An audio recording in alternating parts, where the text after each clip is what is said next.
Welcome to the channel for the first time viewers. Welcome back for my existing subscribers. Today I'll be covering Sledge in this operator overview. It's one of the first operators I unlocked with my new account, so definitely worth the 1,000 renown investment. I forgot what they're calling them nowadays, but the default operators have a special name. I forget what it is. But yeah, anyways. Oh, Pathfinders. So they call them the default Pathfinders. I got a new account. So some of the pros, let's start with the good stuff with Mr. Sledge here. Some of the good stuff is that he's got a great weapon loadout overall, right? So he's got his, I don't want to say it's the L85, but yeah, the L85, and then a shotgun for those very rare circumstances where you want to actually create a lot of destruction on soft walls, on top of having the sledgehammer. But then again, you also have access to the, I think it's the P226, which is a pretty powerful pistol, but the SMG11, which is just, if you can master the recoil, godly. So on top of it, you have a great weapon selection. You have frag grenades, which is another big pro. Frags in this game are huge. The fact that Buck lost his frags takes him down about 2 notches in my book. The master key is a fantastic attachment, but at the end of the day, now the big advantage that he has to Sledge is that he can buck from underneath objectives, whereas Sledge can't, he can't sledgehammer the ceiling. That's going to be really the only thing. Other than that, you're only looking at the advantages for a Sledge. If I counted correctly, I want to say it was about 26 breaches that you could do with your sledgehammer on soft walls. So you can take out barbed wire with one hit.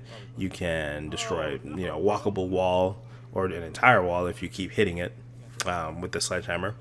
And you can knock down, shields. Just be careful not to hit a recoil shield because it will explode and then you'll obviously hurt yourself there. But yeah, pretty much any equipment can be destroyed by the sledgehammer, and that's fantastic. So castles, it's like having infinite breach charges when it comes to soft walls. Not to mention that up top, when you're playing vertical and the objective is below you, he's one of the best operators you can have, especially if you're going with a teammate and then kind of watch your flank. Sledge is a great overall op, but it's not all good. So let's talk about some of the cons.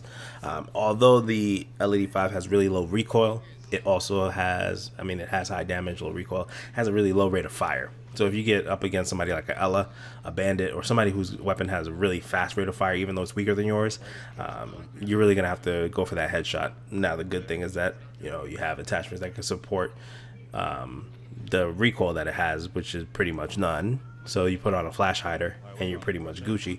Just go for the head.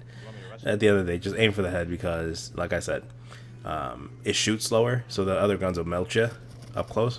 The other disadvantage of Sledge, I would say, is that, like I said earlier, in the comparison to Buck, if the objective is above, the only thing you could do really is cook a grenade and toss it to the ceiling. Like if you're in bank trying to disable the CEO bandits or something like that, you're not going to be able to, essentially, unless you cook a grenade and throw it to the ceiling at the perfect time, and then you run that really high risk of getting the timing wrong and having a nade bounce back and kill you. So it's I don't know if the risk is worth the reward there, but in a lot of other sites, you're going to have that advantage. Another downside of Sledge is that he's relatively easy to counter. Just reinforce the walls, he can't sledgehammer them. And then another thing is, whenever you pretty much go to use that hammer, you're defenseless. It takes time for you to take the hammer out, swing it, and then put it back before you can get your gun back up. So if you were knocking out a barbed wire and somebody quickly peeked you, plus it's a very distinct loud thud when you hit the barb, so it's like you hear the barb like somebody's walking through it, and then you also hear a loud thud. So it's kind of like one of those, okay, they just sledged the barbed wire. And at that point, if they push you, somebody who's paying attention to the sounds is going to have a quick, maybe 1 second advantage where you're not going to have your gun out, and they'll be able to get you an easy frag right there. So that's pretty much all the cons that I could think of that will warrant me having to kind of prompt you before unlocking Sledge, especially if you're a newer player. Some tips that I have for Sledge is definitely whenever the objective is below, he's a great operator to choose. He's a great overall operator because of the soft wall destruction that he can pretty much deal out. You can get through sites really quickly. It's relatively quiet as well, so he's pretty quiet outside of the loud thud, but it doesn't sound like a breach charge. The next person that would be that quiet would be Zofia, as far as getting into sites and kind of not making a lot of noise when you're destroying walls. So that's a big advantage, and I would definitely take advantage of how quiet his ability is. I keep saying quiet, but it really is in comparison to like a Ash, grenade launcher, or Zophia's loud thud, then boom. So it's kind of distinct. And you be like, okay, they went in with this. You can't really tell what's happening. All right. Whenever the objective is below, you want to make sure that you bring a teammate and you can just open up the ceiling. It makes it very hard for defenders to rotate, especially on a site like on, what is that? No, it's not Consulate. It is Border. So on Border, when they go into the workshop and they have that rotate that they always use to get into bomb site, if you sledge that opening from above, they have to challenge it, right? Or they have to go around. Now, if somebody's watching that window, they can pretty much safely watch the bomb from the window now, because they don't have to worry about somebody running out from the rotate and getting a quick peek on them before they were able to realize it. So that's the advantages, and that's kind of how you need to think when you're using Sledge, is what line of sights can you open, especially what can you cut off. Another cool trick that I learned from watching some of the players when I was up in the plat ranks is like rolling the grenade and then sledging the ground and watching the grenade fall. So that's kind of like one of the more advanced tricks that you can kind of start to do, but it cuts down on an extra animation of sledging the floor, pulling out an aid, cooking it, and then dropping it. So what they do is they kind of roll an aid, walk over it, and then sledge the floor and let it fall straight through. So the person underneath, they just literally see a cooked nade drop. So by the time it starts to hit the floor and they get the indicator, it's ready to blow up. Another thing that I would say definitely to do is to practice cooking nades and throwing them into drone holes and into little drone holes on the roofs and ceilings and just everywhere you can look. If there's a drone hole that goes down, see where it goes.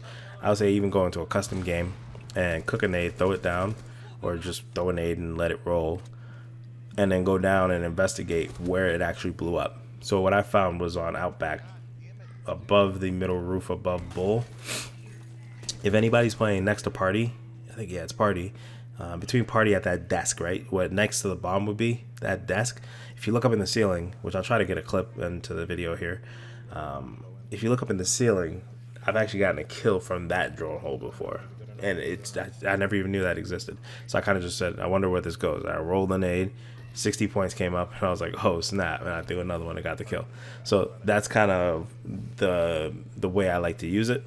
Now with the smarter defenders, they'll actually, they'll bring an ADS or they'll bring a 1MI, so when a grenade gets dropped into a hole like that, it just kind of pulls it away or eliminates it.